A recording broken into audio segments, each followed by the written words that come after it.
जय हिंद दोस्तों, स्वागत है आप सभी का study with M SPP channel पर। दोस्तों, ये सीरीज यूपी पीसीएस 2023 जो प्री होने वाला है 14 मई को, ठीक है, उसके लिए महत्वपूर्ण है। प्लस आरओ एआरओ का जो भी जब भी एग्ज़ाम होगा, जून जुलाई या जब भी होगा, उसके लिए भी महत्वपूर्ण है, ठीक है। और ये बीपीएससी के लिए भी महत्वपूर्ण है। बीपीएससी के लिए मैं इसलिए बोल रहा हूँ, 68 बीपीएससी का जो प्री होने वाला है वो सबसे पहले होगा, इन सभी परीक्षाओं से पहले वो होगा। तो उसके लिए भी महत्वपूर्ण है, एमपी पीसीएस के लिए भी महत्वपूर्ण है, सभी परीक्षाओं के लिए महत्वपूर्ण है। ये किसी एक पर्टिकुलर परीक्षा के लिए नहीं है। और इसमें जो मैं करवाऊंगा प्रश्न, वो भी जो है किसी एक परीक्षा में नहीं आए हुए हैं, विभिन्न परीक्षाओं में बार बार प्रश्न पूछे गए हैं। देखिए, पीवाईक्यू सॉल्व कराने का जो पर्पज़ होता है वो यही होता है कि परीक्षा में किस प्रकार के प्रश्न पूछे जा रहे हैं या कौन सा पैटर्न फॉलो हो रहा है, कौन से प्रश्न जो है वो किस परीक्षा में कैसे पूछे गए हैं, उन सभी का एक विवरण आपके सामने मैं इसमें प्रस्तुत करूंगा और बढ़िया से उसका एक्सप्लेनेशन भी दूंगा, व्याख्यायित भी करूंगा इसको, ठीक है। तो इस वीडियो को लाइक कीजिएगा, शेयर कीजिएगा दोस्तों में, और चैनल पर नए हैं तो सब्सक्राइब करके बेल आइकन जरूर प्रेस कर लीजिएगा ताकि वीडियो का नोटिफिकेशन आपको मिलता रहे, ठीक है। तो ये जो सीरीज है बहुत ही महत्वपूर्ण है। इसका ये 26वां वीडियो है। 25 वीडियो ऑलरेडी अपलोडेड है, प्लेलिस्ट भी बनी हुई है। आपने अगर नहीं देखा है तो देख लीजिए। बहुत महत्वपूर्ण महत्वपूर्ण प्रश्न मैंने करवाए हैं उसमें। इन सीरीज़ को अगर आप लगातार फॉलो कर रहे हैं तो निश्चित तौर पर आपका एक बहुत बड़ा पार्ट जीएस का कवर होगा, ठीक है। प्रश्नों को हल करने का एक सही तरीका भी आपको मैं इसमें बताता हूँ, किस तरीके से प्रश्नों को हल करना है, एलिमिनेशन मेथड लगाना है या कोई और विधि से इसको करना है, तो वो सारी चीज़ें मैं इसमें आपको बताता हूँ। चलिए शुरू करते हैं। ये देखिए, ये पीवाईक्यू है ये, और ये इन्वायरमेंट और इकोलॉजी से संबंधित पीवाईक्यूज़ हैं इसमें, ठीक है। जो भी प्रश्न आए हुए हैं सभी किसी न किसी परीक्षा में पूछे गए हैं, चाहे वो वनडे एग्जाम्स हो, यूपीएससी हो या कोई भी स्टेट की पीएससी हो, ठीक है, कहीं भी तो वो पूछे गए हैं जो भी प्रश्न, वो सब मैं इसमें करवाऊंगा आपको हल, ठीक है। तो इसको देखिएगा आप जरूर, ठीक है। लाइक भी कर दीजिएगा यार, बड़ी मेहनत से बनाते हैं आपके लिए, ठीक। तो चलिए शुरू करते हैं इस वीडियो को। देखिए, जैसा कि मैंने बताया, ये विगत वर्षों का ये हल प्रश्न पत्र, ठीक है, ये करवाएंगे आपसे। तो चलिए शुरू करते हैं। आज का पहला प्रश्न देखते हैं। देखिए, इसमें सब लिखा हुआ है, कहाँ पर कौन से एग्जाम में पूछा गया है, और उसके अलावा भी कुछ प्रश्न इसमें अलग से भी दिए गए हैं। तो ये सभी परीक्षाओं के लिए महत्वपूर्ण है।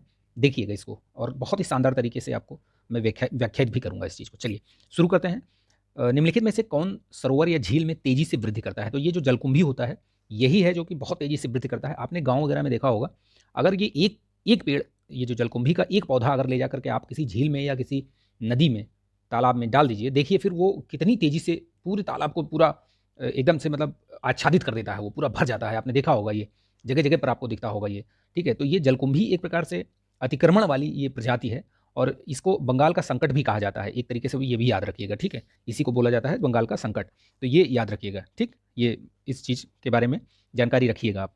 ये देखिए, यूपी पीसीएस में आया भी है ये 98 में। वन के पेड़ों की छालों पर उगे मिलते हैं, तो क्या उगे मिलते हैं इसमें से?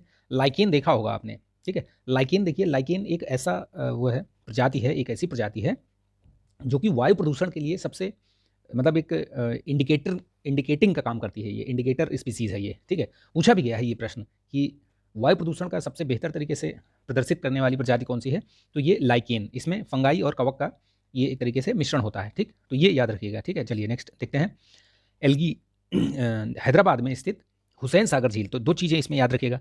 एक तो ये हुसैन सागर लेक कहाँ पर है, ये याद रखिएगा, तेलंगाना हैदराबाद में, ठीक। अभी मतलब किस तरीके से प्रश्नों को समझना है, अगर आप पीवाईक्यू ही देख रहे हैं या जो भी प्रश्न देख रहे हैं, उस प्रश्न से भी कोई कई प्रश्न बन सकते हैं। जैसे ये मैंने अभी बताया आपको कि हुसैन सागर लेक जो है वो ऐसे भी प्रश्न पूछे गए हैं जिसमें आपको मैचिंग में दे देता है, ठीक है। डायरेक्ट नहीं पूछेगा लेकिन मैचिंग में दे देगा, एक तरफ लेक दे देगा और एक तरफ स्टेट दे देगा या प्लेस दे देगा कि कहाँ पर ये है। तो ये आप याद रखिएगा, ठीक है। तो हुसैन सागर झील जो है किस जीव की वृद्धि से नष्ट हुई, तो वही चीज़ मैंने आपको बताया। ये जलकुंभी है, जलकुंभी जो है जो कि इस तरीके से पूरा वहाँ का जो पारिस्थितिकी तंत्र होता है उसको ये सर्वनाश कर देती है, एकदम बहुत भयंकर तरीके से बढ़ जाती है ये। आपने देखा होगा ये चीज़, आप अपने आसपास घर गांव में ये जरूर देखा होगा आपने, ठीक है। मरुस्थल में उगने वाले पौधे क्या कहलाते हैं?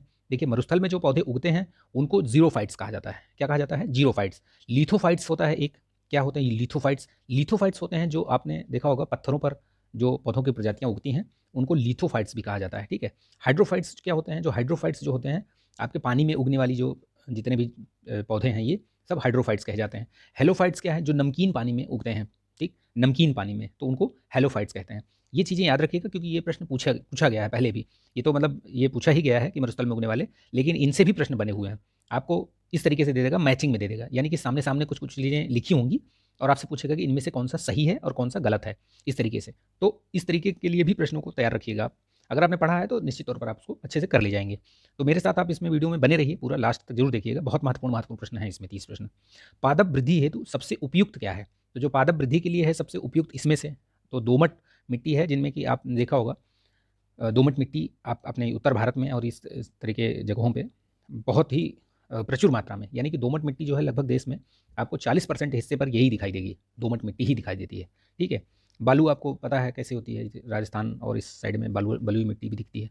ठीक, तो इस तरीके से मिट्टियों का वर्गीकरण भी किया जाता है। निम्नलिखित में से कौन सा कारक किसी स्थान की वनस्पति निर्धारित करता है?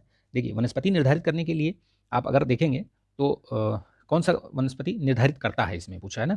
तो देखिए वहाँ पे वर्षा अगर कम हो रही है, आप देखिए राजस्थान में किस प्रकार की वनस्पतियाँ मिलती हैं आपको, आपने देखा है, अगर आप ध्यान से देखिए वहाँ पे देखिए वर्षा कम होती है तो किस प्रकार की वनस्पतियाँ हैं, और वही वनस्पतियाँ अगर उसी तरीके से आप आ जाइए यहाँ पे अपने यूपी में देखिए या एमपी में देखिए, तो यहाँ पे वर्षा ठीक ठाक होती है, तो यहाँ पे किस प्रकार की वनस्पतियाँ देखने को मिलती हैं। और वही आप चले जाइए नॉर्थ ईस्ट में, तब देखिए वहाँ पे वर्षा बहुत अधिक होती है, वहाँ किस प्रकार के पौधे पाए जाते हैं, किस प्रकार की वनस्पतियाँ पाई जाती हैं। फिर अगर आप पश्चिमी घाट चले जाइए, ठीक है, पश्चिमी घाट में देखिए अत्यधिक वर्षा होती है वहाँ पे, तो वहाँ देखिए किस प्रकार के वनस्पति पाए जाते हैं।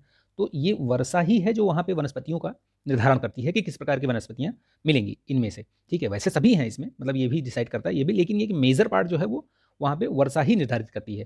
ठीक, तो ये याद रखिएगा। पौधे किस प्रकार का जल अवशोषित करते हैं? तो पौधे किस प्रकार का जल अवशोषित करते हैं, इसका ऑप्शन देखिए आप। ठीक है, मेरे साथ हल भी किया करिए इन प्रश्नों को, अगर आप हल करके अपने आप का इवेल्युएशन करते हैं तो बहुत अच्छी बात है। ठीक है, बताइएगा कमेंट करके कि आपके कितने सही हो रहे हैं इन 30 प्रश्नों में। ठीक, तो ये जो इसमें होता है वो केशिकत्व जल, केशिका जल जो होता है उसी का अवशोषण करते हैं पौधे। ठीक है, जो ऊपर मान लो ये पौधा है, ठीक है, नीचे इसकी जो जड़ें होती हैं, ठीक है, ये जो जड़ें हैं मान लो ये, इन्हीं में जो जल पाया जाता है, इसी मतलब इसी के आसपास, इन्हीं को वो केशिका जल भी कहते हैं और इसी का वो अवशोषण भी करते हैं। तो ये चीज़ याद रखिएगा। मरुस्थल पादप अधिकतर होते हैं, देखिए वही चीज़ मैंने बताया कि वर्षा के हिसाब से ही वहाँ की वनस्पतियाँ निर्धारित होती हैं। तो अगर आप देखिए जहाँ कम वर्षा होती है, जैसे राजस्थान वाला जो एरिया है वहाँ पे देखिए कम वर्षा होती है, तो कम वर्षा होती है वहाँ पे किस प्रकार के पौधे पाए जाते हैं? तो वहाँ पे आपको मांसल जो पौधे होते हैं वो मांसल प्रकृति के होते हैं, यानी कि उनका जो तना होता है ना वो मांसल होता है। और ये सब क्यों होता है? उनकी जो पत्तियाँ होती हैं वो कांटों में परिवर्तित हो जाती हैं। क्यों? आप क्योंकि जल का जो वाष्पीकरण है वो ना होने पाए। ठीक है, देखिए आप नागफनी वगैरह, कैक्टस, ये सब जो पौधे दिखते हैं आपको, ये देखिए ये सब कैसे होते हैं, ये सब वही जहाँ पे वर्षा कम होती है वहाँ पे अधिकतर ये पाए जाते हैं। ठीक है, उनकी पत्तियाँ जो है वो कांटों में बदल जाती हैं, तने से प्रकाश संश्लेषण करते हैं, देखिए आप, है ना। तो ये चीज़ें याद रखिएगा, मांसल प्रकार के पत्तियाँ वो पाई जाती हैं वहाँ पे वनस्पति। और उनका जो देखिए आप उस पर आपको ऐसे लगेगा जैसे मोम मोम लगा हुआ है इन पर, वैक्स, तो वो भी एक विशेषता है उनकी, ये याद रखिएगा। घास स्थलीय पारिस्थितिकी तंत्र का पिरामिड कैसा होता है? देखिए पिरामिड जो है वो पिरामिड 3 टाइप का बनता है किसी भी मतलब एरिया में अगर देखा जाए जैसे, तो पिरामिड जो होता है वो 3 प्रकार से बनता है। कैसे? देखिए एक तो होता है कि बायोमास वाला हो गया, ठीक है, बायोमास का हो गया। एक होता है ऊर्जा वाला, ठीक, ये ऊर्जा का बनता है। और बायोमास का क्या होता है, जैसे बायोमास में क्या होता है, आप नाम से अगर आपको लगेगा, एक नंबर वाला होता है नंबर, और एक होता है बायोमास, यानी ये नंबर का हो गया, ये भार का हो गया। तो अगर पूछा जा रहा है इसमें कि घास स्थलीय पारितंत्र में संख्या का पिरामिड, तो इसमें किसका? नंबर वाला पूछा जा रहा है। तो नंबर वाला अगर देखेंगे तो इसमें क्या होगा, सीधा बनेगा कि नहीं? देखिए घास में क्या होगा, घास जो प्राथमिक उत्पादक है, ठीक है, उस पे क्या है, उसकी संख्या कितनी होती है, संख्या में अगर देखा जाए तो बहुत होती है, और लेकिन वैसे जो उपभोक्ता होते हैं उनकी संख्या कम होती जाती है। तो ऐसे पिरामिड बनता है यहाँ पे। ठीक, तो ये चीज़ याद रखिएगा। ठीक है, सीधा बनता है ये नंबर वाला पिरामिड। लेकिन यही अगर पूछा जाता है कि जल में बायोमास का पिरामिड कैसा बनता है, तो बायोमास का पिरामिड अगर जल में किसी समुद्र का पूछा जाए या किसी झील का, तो समुद्र का मान लीजिए, तो समुद्र में क्या होगा, बायोमास में अगर भार में पूछा जाएगा तो भार में देखिए बड़ी बड़ी मछलियाँ आपको ऊपर मतलब दिखती हैं, जिनकी जो संख्या तो कम होती है, लेकिन वेट में अगर भार में देखा जाए तो वो अधिक होती हैं। ठीक है, उससे छोटे फिर छोटे, फिर इधर जो प्लैंकटॉन्स और ये डाइटम वगैरह ये सब हैं, ये सब बहुत छोटे छोटे होते हैं। ठीक, तो भार वाला तो ऐसे बनेगा। लेकिन अगर संख्या का पूछ लिया जाए इसी में फिर से समुद्र में, तो संख्या में फिर ये डाइटम्स और प्लैंकटॉन्स वगैरह इनकी संख्या बहुत अधिकतम होती है। फिर देखिए छोटी छोटी मछलियाँ भी आती हैं, वो उनकी भी संख्या बहुत अधिक होती है। तो ये पिरामिड वाला याद रखिएगा, एक क्लास में मैं बताऊँगा। वैसे इन्वायरमेंट एंड इकोलॉजी से संबंधित एक प्लेलिस्ट मेरी बनी हुई है चैनल पर, देखिएगा आप, 13 क्लासेज हैं उसमें, बहुत अच्छे तरीके से मैंने समझाया हुआ है सारी चीज़ों को। ठीक है, वो घटना चक्र वाली बुक का मैंने पूरा उसमें डिटेल्ड एनालिसिस किया हुआ है, तो वो देख लीजिएगा आप। ठीक है, उसकी लिंक भी दे दूंगा मैं। ठीक है, पारतंत्र में ऊर्जा का पिरामिड कैसा होता है? देखिए ऊर्जा का पिरामिड मैंने बताया ना, 3 टाइप के पिरामिड बनते हैं। तो पहला वाला जो नंबर वाला हो गया, ठीक है, दूसरा हो गया जो बायोमास वाला हो गया, तीसरा ये ऊर्जा वाला है। तो ये एक चीज़ याद रखिएगा, ऊर्जा का पिरामिड कहीं भी पूछा जाए, किसी भी पारिस्थितिकी तंत्र का पूछा जाए, चाहे जल का, थल का, किसी भी पारिस्थितिकी तंत्र का, वो सीधा ही रहेगा। सीधे का मतलब ये होता है कि जो प्राथमिक उत्पादक होते हैं, जितना भी वो सूर्य से एनर्जी, जहाँ से भी स्रोत एनर्जी का वो लेते हैं, उसका 90% ग्रहण कर लेते हैं, वो अवशोषित कर लेते हैं। मात्र 10% ऐसा होता है जो कि नेक्स्ट लेवल पे पहुँचता है। तो ये भी पूछा गया है परीक्षा में प्रश्न कि कितने % जो है ऊर्जा का भाग जो है वो अगले स्तर में पहुँचता है। तो ये याद रखिएगा, सिर्फ 10%। ये लिंडमैन का ये दिया हुआ सिद्धांत है, तो ये याद रखिएगा 10% वाला सिद्धांत किससे संबंधित है। इस तरीके से भी प्रश्न पूछ लिया गया है, पूछा भी गया है। आई थिंक PYQ में कहीं दिखेगा आपको, देखिएगा, ठीक है। तो ये भी याद रखिएगा। तो ये ऊर्जा वाला जो पिरामिड होता है कहीं भी होगा, वो धीरे धीरे ही वैसे कम होता जाता है, इसीलिए सीधा बनता है। जो यहाँ पे है वो सबसे ज़्यादा कर लेता है, फिर इसका 10% ही आगे जाता है, ठीक है। इस 10% का 90% कंज्यूम कर लिया और फिर 10% आगे गया, फिर ऐसे करके इसका भी 90% कंज्यूम हो गया और मात्र 10% ही आगे जाता है। तो ये 10% वाला सिद्धांत ऐसे ऐसे जाते फिर ये ऐसे पिरामिड ऐसे ही बनता है, सीधा ही बनता है ये। तो ये चीज़ याद रखना, नंबर का पिरामिड उल्टा सीधा दोनों बन सकता है, ठीक है, ये ऐसे। बायोमास वाला भी उल्टा सीधा बन सकता है, ठीक है, बायोमास वाला भी। लेकिन जो ये पिरामिड होता है आपका इसका ऊर्जा वाला ऑलवेज सीधा बनता है, ये चीज़ ध्यान रखिएगा। बहुत बार पूछा गया है ये प्रश्न। एक तालाब के पारतंत्र में, ये देखिए अब आ गया ना, फिर वही चीज़, तालाब के पारतंत्र में SSC CGL में ये पूछा गया है, देखिए पिरामिड कैसा बनता है। तो जीव भार वाला मैंने बताया है कि जीव भार वाला जो पिरामिड होता है वो आपका उल्टा बनता है। वहाँ पे भार, वहाँ पे क्या है, बड़ी जो भारी मछलियाँ हैं उनके भार वेट में वो ज़्यादा होती हैं, ठीक है। प्लैंक्टॉन्स, टाइटॉन्स या डाइटम, ये सब छोटे छोटे होते हैं, उनका भार नहीं होता उतना, नंबर में तो अधिक है वो, लेकिन अगर भार में पूछा जाए तो ये अलग अलग बन सकता है, कहीं सीधा भी बन सकता है, कहीं उल्टा भी बन सकता है, ठीक है। चलिए नेक्स्ट देखते हैं, घास स्थली तथा वन पारितंत्र में जीव भार का पिरामिड कैसा होता है। तो ये घास स्थली में आ गया, तो घास वाले में सदैव सीधा ही बनता है, ठीक है। क्यों सीधा बनेगा, क्योंकि भैया यहाँ पे जो नंबर हैं जीव भार वाले यहाँ पे ज़्यादा हैं, ठीक है, इधर, तो इसलिए ये चीज़ याद रखिएगा। ये थोड़ा सा आपको समझना पड़ेगा कि कौन सा पिरामिड कहाँ और किस टाइप से बनता है। अगर आप थोड़ा सा कॉमन सेंस लगाएंगे तो आप उसको ईजिली कर लेंगे, ठीक, ये चीज़ याद रखिएगा। तो घास स्थली या वन पारितंत्र में जीव भार का जो पिरामिड होता है, देखिए उसमें वो बहुत अधिक मात्रा में नीचे ऐसे बनता है ये पिरामिड ऐसे, ठीक। खाद्य जाल में ऊर्जा का प्रवाह कैसे होता है, तो अभी मैंने बताया जो खाद्य जाल में ऊर्जा का प्रवाह होता है वो एकदम एक दिशीय होता है, यानी कि ऊर्जा ऐसे ऐसे सीधे सीधे ऐसे चली जाती है, ठीक है। और वही 10% वाला नियम लगता है इसमें, ठीक, ये चीज़ याद रखिएगा, ठीक है। चलिए नेक्स्ट देखते हैं प्रश्न। नेक्स्ट अगला जो है, खाद्य स्तर, एक खाद्य स्तर से दूसरे खाद्य स्तर में जाने पर ऊर्जा का ह्रास होता है। तो देखिए मैंने बताया ना कि कितने % का, अभी थोड़ी देर पहले ही बताया था, कितने % का ह्रास होता है, तो 90% का ह्रास हो जाता है, ह्रास हो जाता है, और मात्र 10% ही है जो आगे बढ़ जाता है। तो वही चीज़ मैंने बताया ये, ठीक है, ये याद रखिएगा। इसमें करेक्ट आंसर डी होगा। सर्वप्रथम पारिस्थितिकी स्तूप की परिकल्पना ये किसने दी थी, सर्वप्रथम पारितंत्र की जो संकल्पना है ये किसने दी थी, ये देखिए चार्ल्स एल्टन ने या ओडम ने या डार्विन ने या टांसले ने, ठीक है। तो इसमें एल्टन महोदय जो हैं, ये चार्ल्स एल्टन महोदय, इन्होंने इसकी पारिस्थितिकी स्तूप जो ये बताया मैंने ना, ये ठीक है, पिरामिड वही है, ये उसी की बात कर रहे हैं ये। तो चार्ल्स एल्टन, इनका नाम याद रखिएगा, पूछा गया, देखिए PGT में ये पूछा गया है प्रश्न।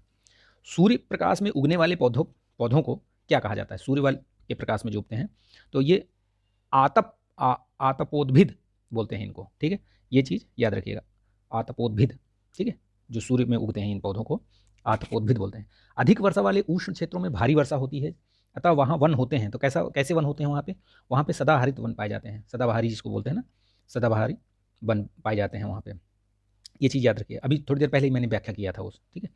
उन क्षेत्रों में जहाँ ग्रीष्म में भारी परंतु शरद ऋतु में कम वर्षा होती है, वहाँ कौन से किस प्रकार के वन पाए जाते हैं, तो देखिए इस टाइप के जो वन होते हैं वहाँ ये घास वन अधिक पाए जाते हैं, ठीक है, घास वाले वन अधिक पाए जाते हैं। तो ये चीज़ याद रखिए, जहाँ ग्रीष्म ऋतु में तो भारी वर्षा होती है, लेकिन सर्दियों में बहुत कम वर्षा होती है, तो वो घास वन पाए जाते हैं वहाँ पे। वायुमंडल का वह क्षेत्र जिसमें बादलों का बनना, बिजली कड़कना, तूफानों एवं आंधियों का आना, ये सब होता है, ये कहाँ पे पाया जाता है, ये सब क्षोभ मंडल की क्रियाएं हैं, ठीक है। क्षोभ मंडल, देखिए सबसे, ऐसे मान लीजिए ये पृथ्वी है, ठीक है, ये मान लीजिए ये पृथ्वी है, ठीक है, एक मिनट फिर से समझाते हैं आपको। मान लीजिए ये पृथ्वी है, तो पृथ्वी में क्या होता है, जो सबसे पहला जो स्तर पाया जाता है वो क्षोभ मंडल होता है, ठीक है। क्षोभ मंडल के बाद आपका आता है समताप मंडल, ठीक है। समताप मंडल के बाद ये मध्य मंडल के बाद इसी को फिर आयन मंडल या बहिर्मंडल भी बोलते हैं, ठीक है, इसी को, ठीक है। तो ये याद रखिएगा। तो ये जो क्षोभ मंडल है यही सबसे पहले है, और मौसमी जो घटनाएं होती हैं, परिघटनाएं, वो सब इसी में पाई जाती हैं, क्षोभ मंडल में ही पाई जाती हैं, ठीक। समताप मंडल में ओजोन परत की सर्वाधिक मात्रा में सांद्रता जो है वो सर्वाधिक समताप मंडल में पाई जाती है। जाने कितनी बार ये UPPCS में पूछा गया है, तो ये भी याद रखिएगा, ठीक है। इसका जो करेक्ट आंसर होगा क्षोभ मंडल। लवणीय मृदा में उगने वाले पादपों को क्या कहा जाता है? हेलोफाइट्स। अभी मैंने बताया ना, ये हेलोफाइट्स कहा जाता है। लिथोफाइट मैंने आपको अभी बताया, ठीक है, तो वो चीज़ याद रखिएगा, जो पत्थर पे उगते हैं पौधे। मृदा परिवर्धन किसे कहते हैं? मृदा परिवर्धन किसे कहते हैं? तो मृदा जनन ही को मृदा परिवर्धन कहते हैं, ठीक है, वो याद रखिएगा। उसकी जो उर्वरता है उसमें वृद्धि, ठीक। बृहद जलाशयों में अधिकतम तापमान होता है, तो ये जो बृहद जलाशय होते हैं, बड़े बड़े जलाशय, उनमें कहाँ पे अधिकतम तापमान मिलेगा? तो ऊपरी स्तर में ही मिलता है नॉर्मली, ठीक है, ऊपर ही, क्योंकि जैसे जैसे आप नीचे जाएंगे वैसे वैसे जो प्रकाश का सूर्य तप है वो उतना नीचे तक नहीं पहुँच पाता, तो इसलिए जो अधिकतम तापमान है वो ऊपरी स्तर पर ही पाया जाता है। देखिए, चाहे समुद्र हो गया या बड़ी बड़ी झील हो गई, लेक हो गई, तालाब भी हो गया, तो उसमें अधिकतम तापमान आपका ऊपरी स्तर पर पाया जाता है। दृढ़ पर्णी जो वन क्षेत्रों की विशेषता क्या है? तो ये शरद ऋतु में भारी और ग्रीष्म ऋतु में कम वर्षा होती है, तो वो सब क्या कहलाते हैं? दृढ़ पर्णी वन क्षेत्र, ये याद रखिएगा, ठीक है। वे मृदाएं जिनमें पोषक तत्व, विभिन्न पोषक विलेखों की इष्टतम सांद्रता पाई जाती है, कहाँ पे पाई जाती है? तो उस तरीके की मृदा को क्या कहा जाता है? तो सुपोषी होती है, ठीक है, ये याद रखिएगा। जहाँ पे पोषक विलायक पाए जाते हैं तो वो सुपोषी कहलाती है। मृदा में उपस्थित अपक्षयित होते कार्बनिक पदार्थों को क्या कहा जाता है? जो मृदा में आपने देखा होगा अपक्षयित होते कार्बनिक पदार्थ, उनको क्या कहते हैं? तो उस टाइप के जो पदार्थ पाए जाते हैं, ह्यूमस, आपने जो देखा होगा, ये जिसको अपने यहाँ गांव की भाषा में जो खाद बोलते हैं ना, खाद, फर्टिलाइजर, खाद ही कहा जाता है ना, वो खाद में भी एक टाइप की वो भी एक प्रकार का ह्यूमस ही है, ठीक है, वो भी सड़ जाता है, कार्बनिक पदार्थ ही है वो सब, सड़ के अपक्षयित होकर वो ह्यूमस बन जाता है, ठीक है। आपने देखा होगा जब जंगलों में कहीं जाइए जहाँ पे बाग बगीचा हो, बड़ा कोई बाग बगीचा, वहाँ पे देखिए आप, जो पत्तियाँ और ये सब चीज़ें गिरती रहती हैं, तो वो क्या है, वो धीरे धीरे धीरे धीरे उसी में अपक्षयित हो जाती हैं, जो जितनी भी पत्तियाँ और ये सब सड़ गल जाते हैं जो भी है, तो वो ह्यूमस बन जाता है, ठीक है, वही ह्यूमस होता है, उसी को ह्यूमस कहते हैं, तो वो याद रखिएगा। मृदा परिच्छेदिका का संस्तर जिसमें कार्बनिक पदार्थ प्रचुर मात्रा में पाया जाता है, तो ये किस प्रकार का है? ये ओ संस्तर होता है। जो मिट्टी होती है ना, उसके ये लेवल हैं, ये बेसिकली मैं बताऊंगा आपको, जो ऐसे मिट्टी पाई जाती है उसमें, तो ये जो कार्बनिक पदार्थ है, सबसे ऊपर वाला जो पाया जाता है जो स्तर, वो ओ स्तर कहते हैं उसको, ओ संस्तर, ठीक है, वो चीज़ है ये, यहाँ पे उसी की बात की गई है, तो याद रखिएगा ये चीज़, ठीक है। ठीक है, तो मैंने बताया ना आपको, सबसे ऊपरी जो स्तर पाया जाता है वो ओ स्तर पाया जाता है। और ये भी प्रश्न पूछा गया है, सबसे नीचे वाला जो स्तर होता है वो कौन सा स्तर होता है? तो सबसे ऊपर ओ हो गया, ठीक है, और सबसे नीचे कौन सा स्तर पाया जाता है? उसको ओ आर संस्तर होता है, यहाँ जो पाया जाता है वो आर संस्तर पाया जाता है। उसके ऊपर सी होता है, ठीक है, अलग अलग होते हैं, फिर बी होता है, ठीक है, फिर बी के बाद ई आता है, ई, फिर ई के बाद ए, है ना, तो इस तरीके से। और सबसे ऊपर जो होता है वो ओ संस्तर पाया जाता है। ओ में ही बहुत सारी ये जो कार्बनिक पदार्थों की जो प्रचुर मात्रा होती है वो इसी संस्तर में पाया जाता है। तो ये चीज़ें याद रखिएगा, क्योंकि ये इस तरीके से भी प्रश्न बहुत बार पूछा गया है, ठीक है, तो ये ध्यान रखिएगा, ठीक। चलिए नेक्स्ट प्रश्न देखते हैं। उपजाऊ लोम मृदा में, उपजाऊ लोम मृदा में बालू व मृतिका का आदर्श अनुपात क्या होता है? तो जो लोम मृदा होती है उसमें इनका अनुपात क्या होता है? वो 50% बालू होती है और 50% उसमें मृतिका होती है, ठीक, क्ले जिसको बोलते हैं। मृदा में अम्लीयता कम करने के लिए मृदा में निम्नलिखित में से किन चूर्णों का मिश्रण मिलाया जाता है? देखिए, जो मृदा में क्या है कि कई मृदा क्षारीय होती है और कई मृदा जो है वो अम्लीय होती है, ठीक है। क्षारीय मृदा जो देखा होगा आपने, रेह वगैरह होती है ना, रेह ऊसर बोलते हैं अपने यहाँ यूपी में, देखिए बहुत जगहों पर आपको ये रेह ऊसर मतलब दिखाई दे जाएगा वो, तो वो क्षारीय उसमें वो कहलाती है वो, ठीक है। और जो अम्लीय मृदा होती है उसमें अम्ल की मात्रा ज़्यादा होती है, यानी कि उसका जो पीएच वैल्यू होगी वो 7 से कम होगी। 7 तो न्यूट्रल हो गया, तो 7 से नीचे वाला जो है वो अम्लीय कहलाता है और 7 से ऊपर वाला जो है वो क्षारीय कहलाता है। तो ये इस तरीके से मृदाओं का वर्गीकरण किया जाता है कि किस टाइप की यहाँ मृदा पाई जा रही है। तो जहाँ पे अम्लीय मृदा होती है, अम्लीय मृदा उसकी अम्लीयता कम करने के लिए उसमें जो है डोलोमाइट और चूना पत्थर, डोलोमाइट और चूना पत्थर मिलाते हैं, ये चीज़ याद रखिएगा। क्षारीय वाले में देखिए आप जिप्सम वगैरह मिलाया जाता है, ठीक है, क्या मिलाया जाता है? जिप्सम। जिप्सम देखिए आप, जिप्सम डाल के पानी, ऊसर सुधार कार्यक्रम जो है उत्तर प्रदेश में बहुत चला था, ठीक है, 90s में, मुझे याद है आज भी, ठीक है। तो उसमें क्या करते थे, जो ऊसर जहाँ पे है पूरा, उसमें जिप्सम वगैरह का पूरा छिड़काव कर दिया जाता था और उसमें पानी भर दिया जाता था, ठीक है। और फिर उसके बाद ही उसमें कुछ अन्य कार्यक्रम किए जाते थे, या जो भी फसलोत्पादन वगैरह है वो सब शुरू किया जाता था। तो वो भी बहुत जल्दी नहीं होता था, कुछ समय उसमें लगता था, 2-4 महीने, ठीक है। तो ये हो गया आपका, और 2 प्रश्न और बचे हैं, देख लेते हैं हम इसको, ठीक है। 29, नाइट्रोजन यौगीकरण करने वाले जीव कौन से हैं? ठीक है, तो इसमें कौन से जीव हैं जो आपके नाइट्रोजनीकरण के लिए हैं? तो देखिए, इसमें जो है ये एजिटोबैक्टर है, ये नाइट्रोजन के स्थिरीकरण के लिए कहा जाता है ये बैक्टीरिया, ठीक है, तो ये याद रखिएगा। चलिए, ये देखिए यूपी पीसीएस में कई बार पूछा गया है, आरएस में भी पूछा गया है, इवन कि आईएएस में भी ये प्रश्न आया हुआ है। तो एजिटोबैक्टर क्या है? ये नाइट्रोजन यौगीकरण करने वाला एक बैक्टीरिया है, ये याद रखिएगा नाम, ठीक है। घास वन में पाई जाने वाली खाद्य श्रृंखला, यानी कि घास जो होते हैं वन, उनमें किस प्रकार की खाद्य श्रृंखला पाई जाती है उसके बारे में इसमें पूछ रहा है। तो देखिए, घास पहली तो उत्पादक हो गई है, प्राथमिक उत्पादक। उसको कौन खाता है? हिरण खाएगा, बिल्कुल सही बात है, ठीक है। हिरण को कौन खाता है? शेर। शेर के ऊपर जूं वगैरह होती है, ठीक है, जो उनका खून चूसती है। तो ये एक इनकी खाद्य श्रृंखला हो गई, ठीक है। याद रखिएगा इस चीज़ को। ऐसे ही आप थोड़ा सा कॉमन सेंस लगाएंगे तो आराम से इस तरीके के प्रश्नों को हल कर सकते हैं इसमें। तो ये आज के 30 प्रश्न रहे, ठीक है, 30 प्रश्न रहे। ये PYQ भी हैं इसमें, और कुछ प्रश्न ऐसे भी आपने देखे इसमें जो कहीं पूछे तो नहीं गए हैं, लेकिन संभावना है कि आगे आने वाले जो परीक्षाएं हैं, आगे आने वाली परीक्षाएं कोई भी किसी भी स्टेट की या PCS PSC की हो या वनडे एग्जाम्स हो, वहाँ पूछा जा सकता है। तो इसको बहुत ध्यान से देखिएगा, एक दो बार देख लीजिएगा वीडियो को। 1.25 या 1.5 के स्पीड से देख लीजिए आप, तो आपको आपका समय भी बच जाएगा और आपकी जानकारी भी बढ़ जाएगी, ठीक है।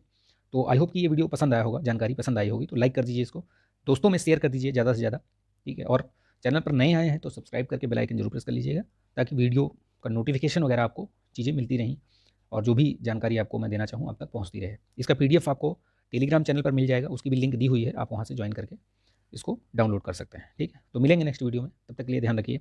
बहुत कम समय बचा हुआ है, एकदम युद्ध स्तर पर तैयारी में लग जाइए आप, चाहे वो UPSC का एग्ज़ाम हो या UPPCS का एग्ज़ाम हो, ठीक है। UPPCS का इस बार पहले हो रहा है, ठीक, तो ये आपको ज़्यादा ही मतलब बेनिफिट देगा, और UPSC का एग्ज़ाम इधर है, तो ये चीज़ याद रखिएगा, ठीक। चलिए मिलेंगे नेक्स्ट वीडियो में, पढ़ाई करते रहिए आप लोग, स्वस्थ रहिए, मस्त रहिए, बिंदास रहिए, पढ़ते रहिए। जय हिंद।